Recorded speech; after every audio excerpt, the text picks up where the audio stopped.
Welcome to A History of Health in Hull, a series of webinars starting with prehistory before events were recorded down to now. This is the first webinar which sets the scene. Why health in Hull in the first place? Let's get started. And here we are in the storyline, Webinar 1. From prehistory to a port city in 1299, and this is in 3 sections. First one, topography and prehistory. This is a satellite photograph of the Humber estuary. It was taken in 2013, one of astronaut Chris Hadfield's favourite images of Earth. The great French historian and founder of the Annales School of Historical Research, Fernand Braudel, once made the point that history is what people make of their geography. During this series, we will see, to paraphrase Braudel, that even more so, health is how people cope with their geography.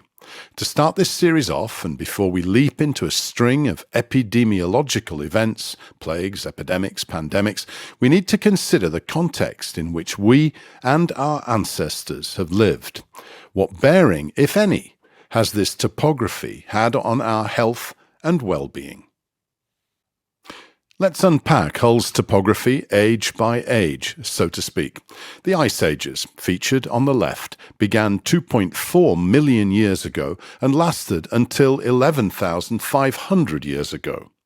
During this time, the Earth's climate repeatedly changed between very cold periods, during which glaciers covered large parts of the world, see the map, and very warm periods, during which many of the glaciers melted. The cold periods are called glacials, ice covering, and the warm periods are called interglacials. And on the right, we have the position today. And in that transitional age, Britain formed the northwest corner of an icy continent. Warming climate exposed a vast continental shelf for humans to inhabit.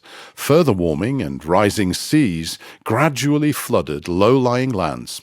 Some 8,200 years ago, a catastrophic release of water from a North American glacial lake and a tsunami from a submarine landslide off Norway inundated whatever remained of Doggerland.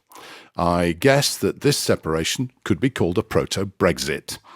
Over time, the Doggerlanders were slowly flooded out of their seasonal hunting grounds. Water previously locked away in glaciers and ice sheets began to melt, drowning Doggerland totally. Around 6,000 years ago, the Mesolithic people were forced onto higher ground, including in what is today Britain and the Netherlands. Let's move in closer. On the left, the Ice Age melting leaves us with something like this. We see in purple the last glacial maximum from the Ice Age itself. Imagine a wall of ice. The dark blue line represents the present-day coastline and river system. Remember, 20% of England's rivers flow into the Humber estuary. Then, Glacial Lake Humber in lighter blue. In simple terms, this is what became of the topography after the Ice Age receded. Heavy-going marshland, vegetation growing Scots fir, oak, hazel, birch, and peat bog at around 25 feet deep. Look to the right for the flood risk zone map of today. A few months back, a scientist was asked what climate change in the UK would actually mean. Hull on stilts, came the succinct reply. What is now Hull was surrounded by marshland and stagnant water.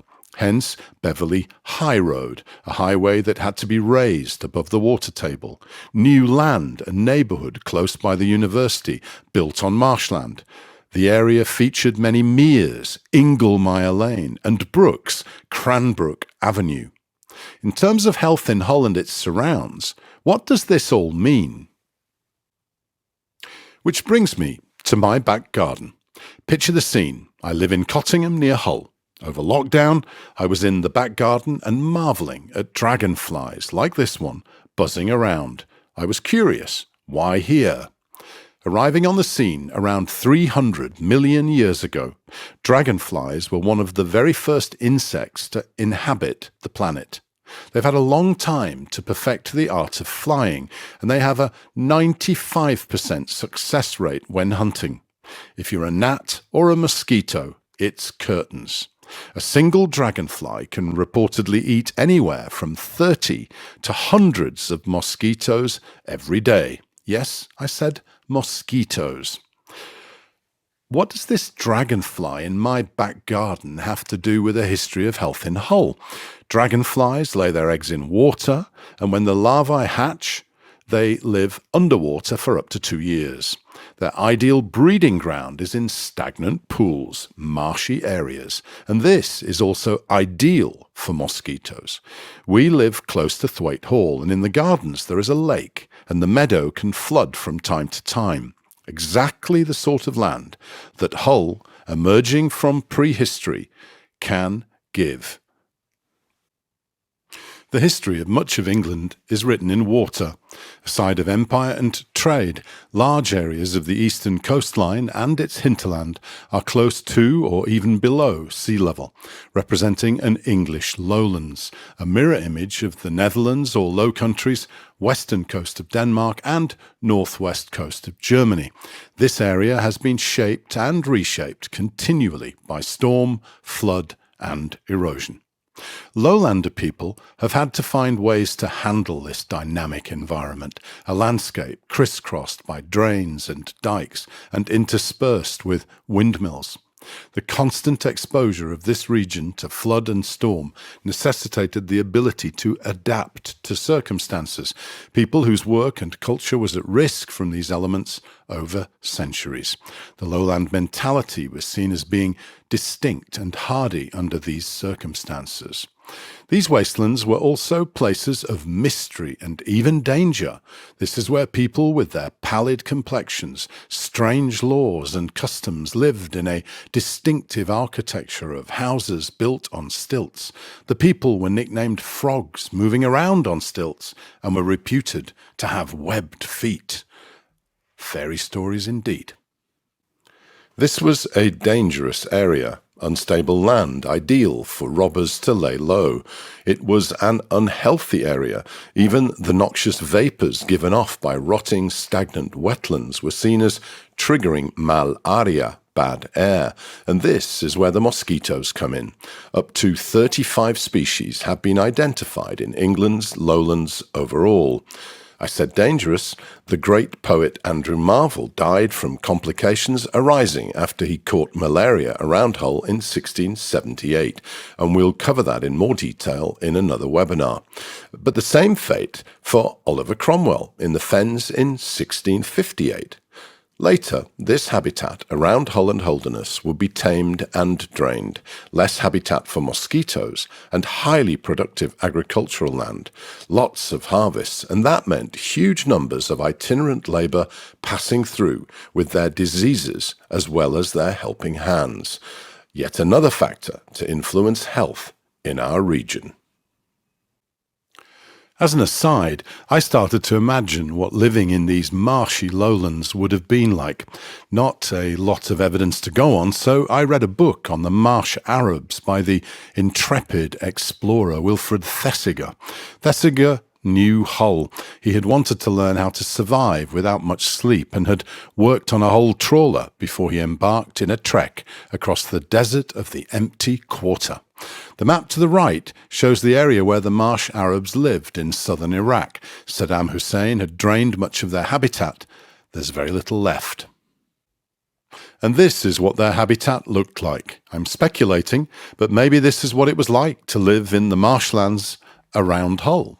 What Chaucer, writing in the Summoner's Tale in the 14th century Canterbury Tales, would call the Mersey country of Holdernesse. To offer more context than an insight on health, from the 4th century BC, something like a distinct culture becomes visible in East Yorkshire. This is commonly known as the Arras culture, characterised by burial mounds surrounded by square plan ditches. Chariots and carts have been found, and you can see the outline on the field to the right. Let's highlight some of the key features from these ages we are flying through.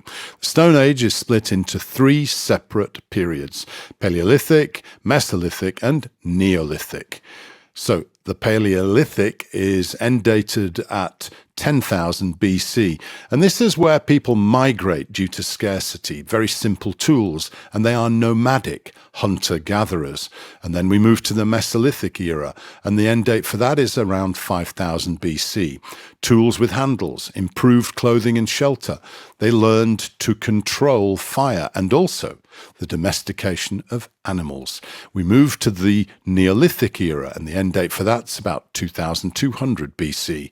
This is making fire, starting to farm, settling in communities, and domesticated plants as well as pets. And then on to the Bronze and Iron Age right up to AD 43. Through burial mounds and Stonehenge, metal tools and jewellery to hill forts. And as the Iron Age begins, the Parisi in our area are organising burials with chariots. Here's a chariot and skeleton found in 2017, buried as part of a funerary practice that was not uncommon in the Iron Age. However, the horses were a rather surprising addition for archaeologists, and alongside a horse harness. The remarkably well-preserved bronze shield on the right with a swirling pattern design formed part of a unique chariot burial, which was also containing the upright skeletons of two ponies found on a building site at Pocklington in 2018. You can also see top left the actual excavation of the barrows, and below the bronze bracelet with coral decoration. This webinar is more about topography and a context out of which a health narrative will unfold. If you want to explore a little further, I can recommend this book, Everyday Life in the Ice Age. The authors have impressive credentials: Paul Barn, a Cambridge-trained archaeologist, and Ellie Clifford, with a background in social psychology, and they've drawn from years of impressive fieldwork far and wide. And, by the way, they're both from Hull. Referring to the prehistory they cover, they quote anthropologist Hugh Brodie in their introduction: "These people are forgotten by us." There are many fresh dimensions of life 40 to 12,000 years ago. That's 1,200 generations back. They emphasize not just the tools, but what they're used for. The idea of a more fluid gender. The fact that these people would have been fit far more than 10,000 steps a day. That they lived and worked with nature, not against it. That they were strong on survival techniques, lighting fires, killing for food, making clothing to insulate against the cold. They quote Charles Darwin that life is not just about win or lose, but how we adapt. And what about dentures? Not a lot of sugary Coca-Cola around, but here's the dental calculus, or plaque, which preserves bacteria and microscopic particles of food on the surfaces of teeth. This creates a mineral tomb, or microbial Pompeii, for researchers. Research published in Nature Genetics reveals that unlike bone, which rapidly loses much of its molecular information when buried, calculus grows slowly in the mouth and enters the soil in a much more stable state, helping to preserve biomolecules. As well as health information, scientists have recovered dietary DNA from ancient dental calculus, allowing the identification of dietary components such as vegetables that normally leave few traces for archaeological investigation. Now, for three practices from pre- and early history that are no longer common in medicine: geophagy, trepanning, and shamanism. Geophagy. This practice refers to eating soil-like or earthy substances such as chalk and clay. Animals and humans have done this for hundreds of thousands of years. In Western and industrialized societies, geophagy can be found in famine-stricken areas or is related to an eating disorder known as pica. Prehistoric humans probably had their first medicinal experiences through eating earth and clays. They may have copied animals, observing how some clays had healing qualities when animals ingested them. Similarly, some clays are useful for treating wounds. In some communities around the world, people still use clay externally and internally to heal cuts and wounds. Now trepanning. In prehistoric times, trepanning was a medical procedure. This practice involved treating health problems by drilling a hole into the human skull.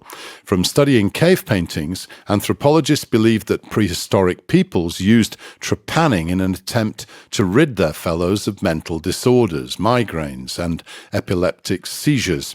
The individual, if they survived, may have kept the extracted bone as a good luck charm.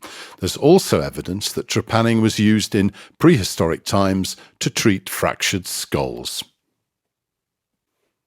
And the third practice is shamanism, a widespread phenomenon amongst many traditional communities around the world.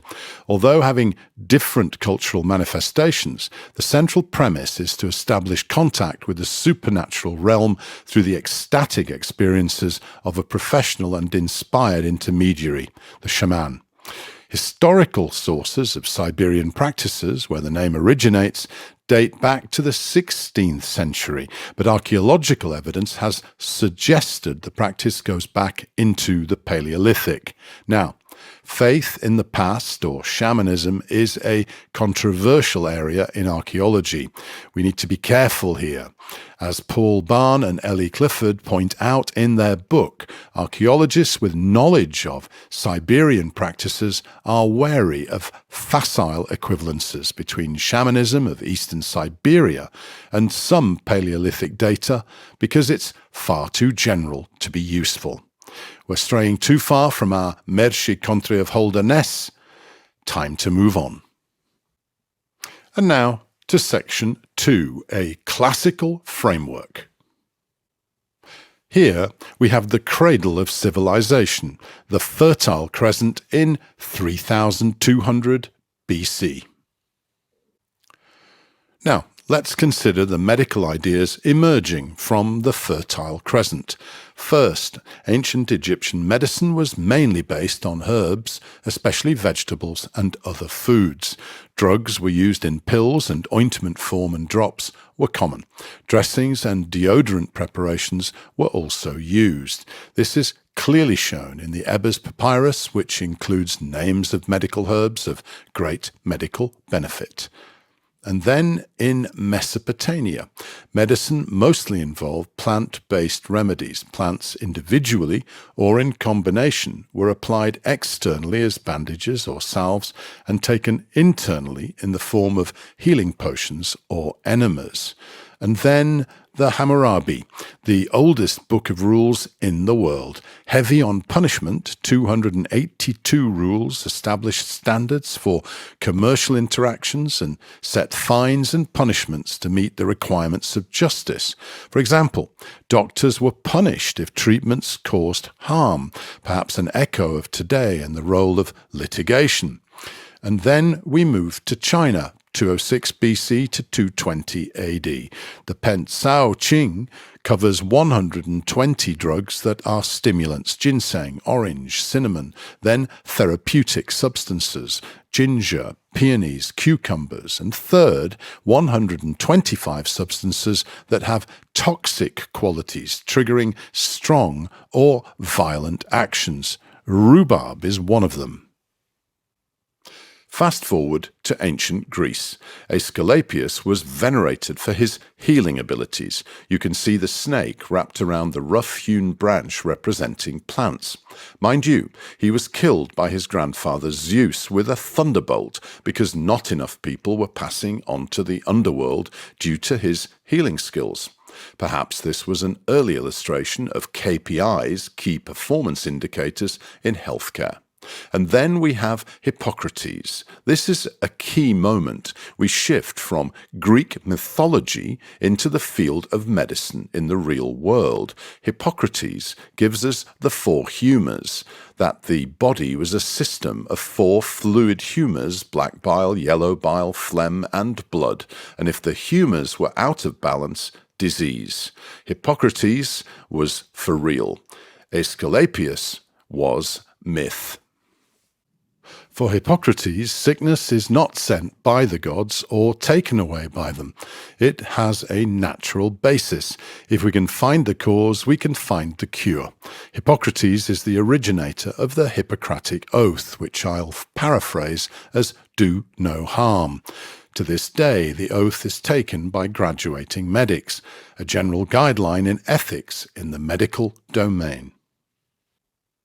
And to conclude the three ancients, Galen, a Greek physician, author and philosopher working in Rome, who influenced both medical theory and practice until the middle of the 17th century.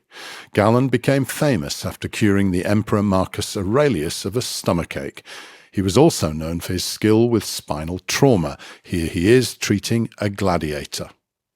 Much of our knowledge of early medicine comes from Galen's writings. Like Hippocrates and other theorists, Galen believed that illness was caused by an imbalance.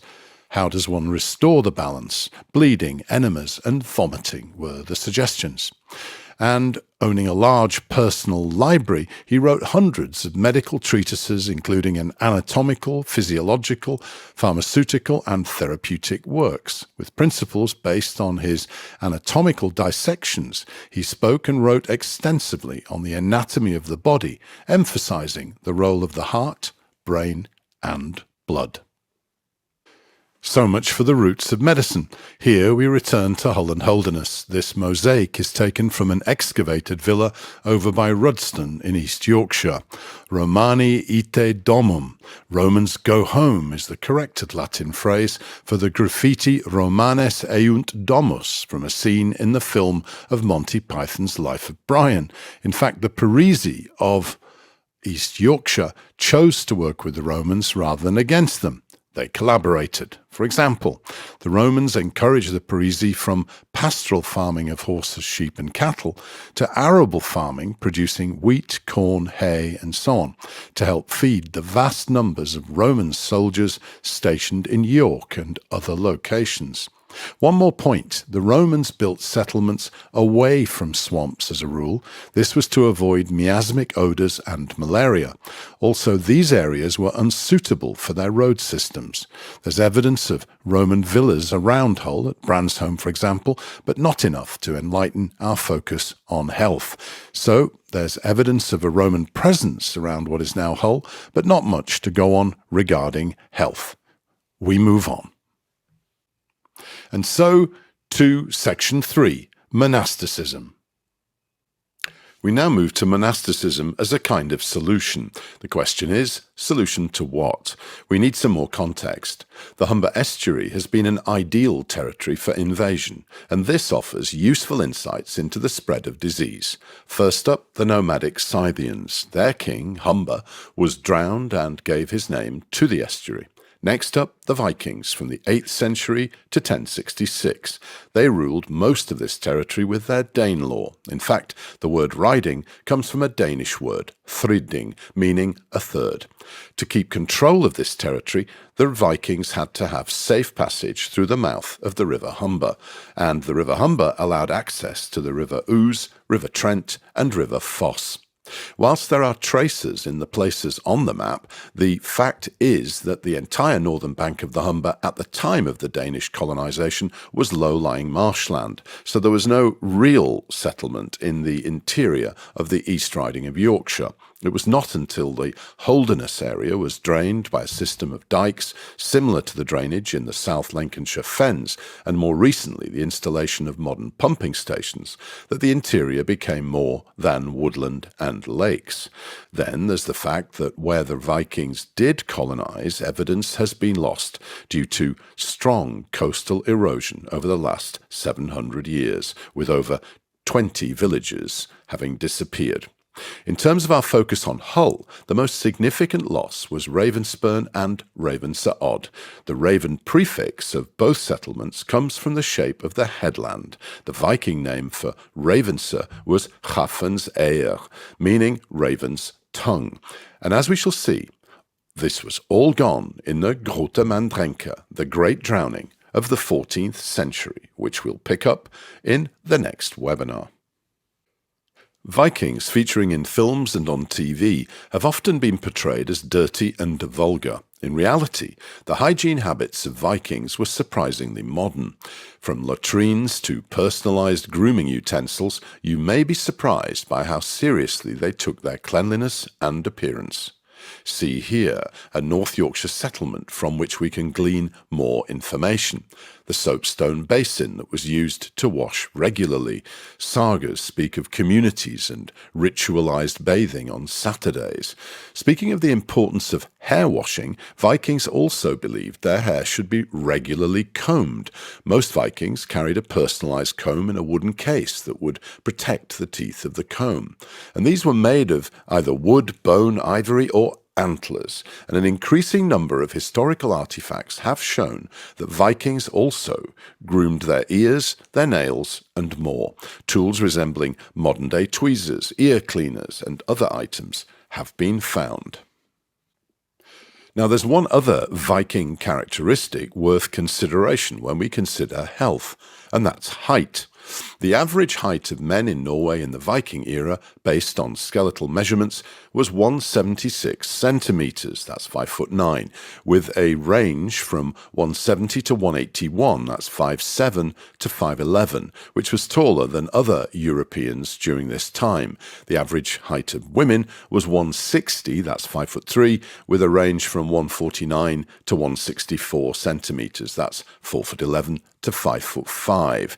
Now let's put this into perspective.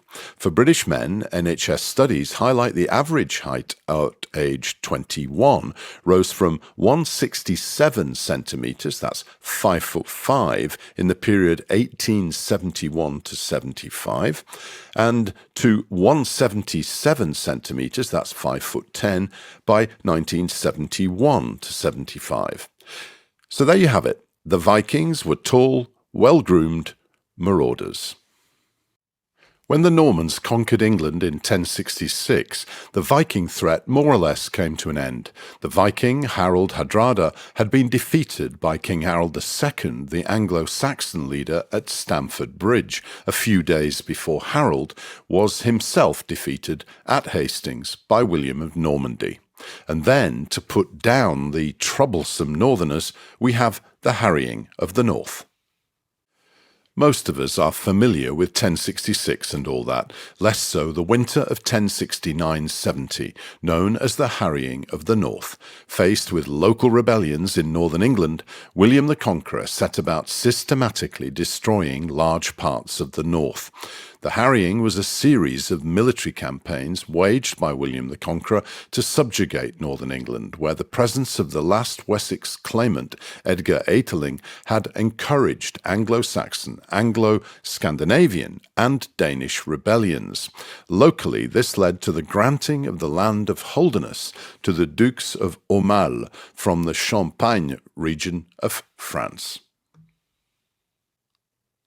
On to 1086 and the Domesday Book, this being an inventory of assets across the kingdom that William had secured. The population was 1.25 million. No mention of Wyke at all. Wyke was the creek where Hull would emerge from, later as a new town in the medieval age, a sort of Milton Keynes of the time.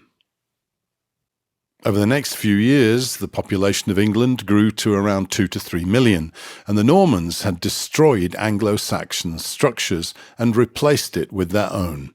And the key to this was monasticism. There were around 1,000 monasteries across England, one monastery for every 2,000 to 3,000 people. The tradition of Christian hospitality and care of the sick is based on Matthew's 6 words of mercy in the New Testament. Spiritual and physical health were regarded as part of a holistic caring philosophy. Between 1070 and 1200, around 250 hospitals were founded in England. Most of the infirmaries were to the east of the monasteries, based on the Hippocratic notion that the healthiest location is to the east. The Order of St. Benedict laid out the routines, and this advocates nursing and infirmary blocks within the monastic setting. Chapter 43, before and above all things, care must be taken of the sick, that they be served in very truth as Christ is served. The emphasis on health was caring rather than cure. For the most part, the principles of medical care were based on the writings of Hippocrates and Galen. Good health was dependent on keeping the four humours in balance.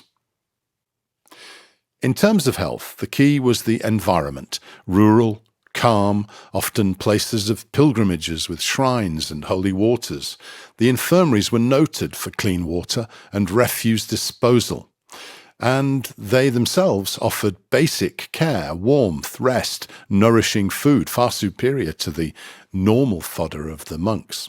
Medical routines, uroscopy, astrology, and bloodletting were common. There's archaeobiological evidence on herbal medicine, skeletal evidence on bone setting, amputation, and trephination. Back again with trepanning. When we move from care to cure, there are distinct regional differences. In Scandinavia, religious houses were more interested in what's been called the empirical act of healing, less so in England, where faith and prayer was deemed sufficient. Across Yorkshire, the Cistercian network was well developed. Fountains Abbey was the jewel in the crown, Rievaulx, Gervaux, and on to Meaux, near Beverley and Hull. The strength of the monasteries came from wool being the biggest traded good of the day. It was considered the finest and cheapest across Europe. Indeed, 1 year's production of Yorkshire wool from the Cistercian granges, that's 50,000 sacks, was part of the ransom for Richard the Lionheart in 1194, when he was captured on his way back from the Crusades. The rest, by the way, was the equivalent of 1 year's taxes in a year in England. Ouch. Cistercian monks were held to extremely high standards of behaviour, standards they didn't always meet. Visitation records from abbots in several abbeys offer revealing insights that go beyond plain chant, from matins to vespers. Meaux near Hull was an important part of this Cistercian network, the logistics hub for those woolen exports from the abbeys across Yorkshire.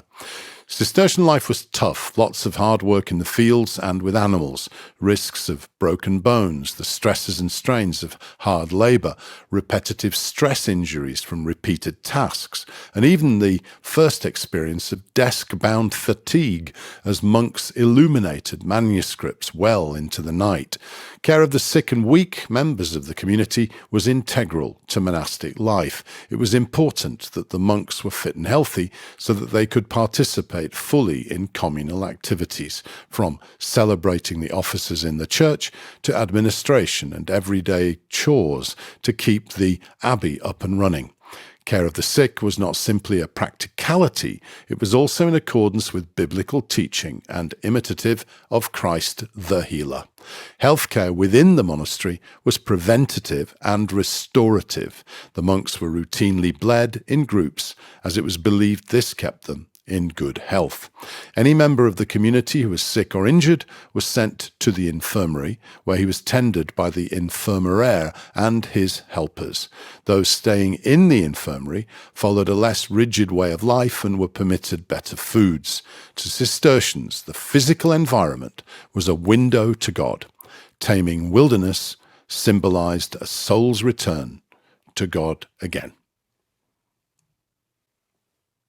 Here's an illustration of the layout of Fountains Abbey, and the infirmary is bottom left. This was on the river, away from the core of the monastery. And here's Meaux, the abbey founded near Beverley in 1151. Hull was built on land purchased by King Edward I from the abbey, and the abbey did not survive its closure. It was demolished and the stones were used for building defences in the new city. The earthworks are still visible and the site is a scheduled ancient monument with protected status. You can see its location in relation to Hull, and you can also see a fine new beer called Meaux Abbey Ale. Here is the abbey, or a representation of it, and in the bottom left we have the layout. As the ransom for Richard is agreed, Meaux becomes the logistics hub to gather in the wool, and then dispatch is to be organised at Wyke, the creek on the nearby Humber. We're edging closer to 1299 and the birth of Hull itself. Time to summarise. This webinar, using Star Wars parlance, has been the prequel to 1299, the date when Edward I acquires Wyke from the monks at Meaux and formalises the charter for Kingston-upon-Hull. This webinar starts with a story, me in my back garden with a dragonfly. Then, 1. Fond of stagnant pools, this triggered insights into the nature of the area in prehistory. And then 2. Some context, not necessarily directly related to health, but signposting interests. And 3. The ideas that would frame health in the early years of Hull, Greek mythology, Hippocrates and Galen.